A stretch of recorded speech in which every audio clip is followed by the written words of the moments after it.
Hello, it's Philip Taylor speaking from Richmond Green Chambers in London. Today I'm looking at a book which has come to us from Edward Elgar Publishing. They are an independent publishers based here and in other parts of the world, mainly in the United Kingdom. They produce the Elgar Practical Guides, and this is one of them here. This particular one took my fancy. It's the United Nations Human Rights Council, with a subtitle, A Practical Anatomy, and it's written by Eric Tistounet. I hope I pronounced the name correctly, Eric, and my apologies if I've got it wrong with the pronunciation. The title that we've given for our review is a comprehensive guide on every aspect of the work of the United Nations Human Rights Council, and that's exactly what you're getting in this short guide. It's a hardback book, but it's well worth looking at because it's actually a relatively short book to read, but it's got a great deal in it. Let's have a look at the book first of all. As I said, it's a hardback. There's the front of it, there's the spine, and then you can see there's the back of it there. A bit of detail. Opening it up, the back of the book, there's quite a useful little index. The index is by page numbering, so that's relatively easy to sort out. You can see the index there. Then you've got some various appendices at the back, which you can see, which cover a little bit of the... there isn't a great deal in the way of appendices, but the actual appendices start on page 326. It's 350 pages long. It's not a particularly big book. It starts off with... the appendices start off with list of all commissions of inquiry, fact-finding mechanisms and so forth. So it gives you a bit of a history of the organisation as well. Going to the front of the book, there we go, there's the front page there. And you've got some information about the various practical guides which Elgar give us. I have to say I find the guides extremely helpful with the work that we do as lawyers, because some of them are quite detailed areas and they're very much up-to-date areas. There's the blurb. The book is available basically as an ebook as well as this hardback version. Then you've got the contents section setting out the various chapters that you've got. You can see in total there are 7 chapters, and then there's various information at the back. And then there are 2 forwards, one by Louise Arbour and then one by Collie Seck, which set out really what the book is about. And after that you've got some acknowledgements, and then you get into the main introduction, setting out where we are in terms of what Western Europe was facing over a period of years. Then we get the Human Rights Council in a nutshell. So what they're trying to give you here in a practical guide is quite a lot of information. It just runs through like that. You see there is some footnoting in various places, and there is paragraph numbering as well, which you can see. And then as you get towards the end, you can see the structure running all the way through with a conclusion, a fairly detailed conclusion, and then the appendices at the back. All in all, I thought it was a very, very important book. It's quite detailed in places as well, having gone through it. Excuse me. So what do we say about the book? This. The work of the United Nations Human Rights Council, the UNHRC, is comprehensively stated here in this new practical guide from Edward Elgar Publications Limited. The author is Eric Tistounet, who is the chief of the Human Rights Council branch in the office of the UN High Commissioner for Human Rights, and they're based in Switzerland.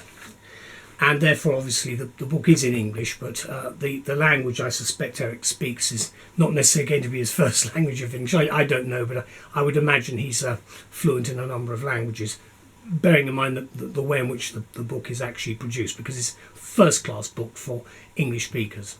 Now, it's been described by the publishers as clear and accessible, which it is. It's a practical anatomy, that's the term used, anatomy, of the work of the Council, and it's both informative and a key resource for a broad range of readers. And I think it will appeal to NGOs, to diplomats, UN officials and others involved in the United Nations Human Rights Council proceedings. We feel it will also be of some benefit and great use to students studying human rights and academic researchers who are broadening their understanding of how the UNHCR operates.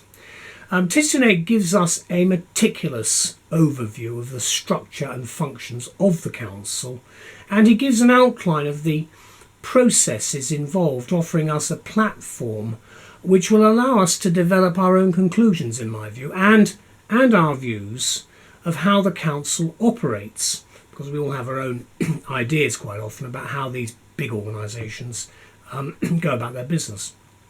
And of course the work of the Council has been the subject of many interpretations, with differing theories proffered and conclusions drawn, which is what Eric says here.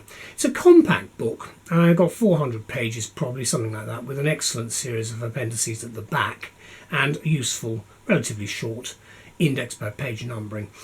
Do begin by reading the foreword by Collie Seck, who writes that, quote, "Human rights are the very heartbeat of freedom, which in turn is a basic right." And he continues saying that every human being born into this world is entitled to these rights, which are distinct from privileges by the mere virtue of being born. And that again tries to set the tone of where we are today with human rights. Unusually, I would say, there is also another foreword from Louise Arbour, who exclaims that successful institutional reforms are few and far between, concluding that the creation of the Human Rights Council in 2006 is one of them. Her view is that Tistounet's book comprehensively accounts for the many and complex working parts of the HRC, and helps us to understand whether we are collectively well served as rights holders by our international institutions. Now, obviously, quite a lot of people won't agree with that, saying that, in fact, the bottom line on that is we aren't very well served. It depends on your point of view. I think we are reasonably well served. I think a lot more work could be done, though. I think this is why the book is of some use.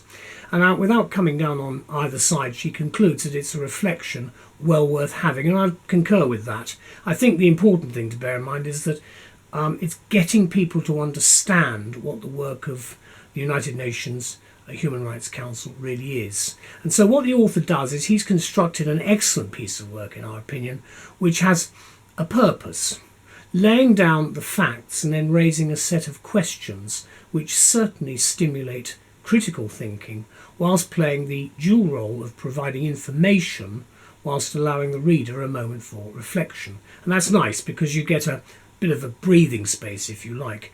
Let me conclude with some final comments by Collie Seck, who says it's a work which serves as an important tool for institution policymakers, including academics, who will find the information set out especially useful for their arguments concerning such structures. And he concludes that both the style and substance are commendable, although it does make a good read for the curious and could serve as an important source of information for the more analytical mind, for which we fully concur. I'd like to thank Edward Elgar very much for producing the book. The date of the hardback publication is cited as at the 11th of February 2020, and it's available, as I say, as an ebook. And I'm recording this in the spring of 2020. Let's just look at the book again. There's the front, and then there's the spine, and then there's the back. And then just opening it in the middle, we've got here the structure of sessional and intersessional activities. See the structure actually just going in the middle of the book. You've got some footnoting, so there's a reasonable amount of detail, but you've got paragraph numbering as well, which I think helps. But it's quite a detailed book. It's not one that I think you've got to have some information, an understanding about the background of the United Nations Human Rights Council itself, but this will give you, I think, a much better explanation. And you do get some various boxes as well, which give you quite a lot of detail. All in all, a very good book, and thank you once again to Elgar for asking me to review it and for sending the book to me. Thank you. Bye-bye.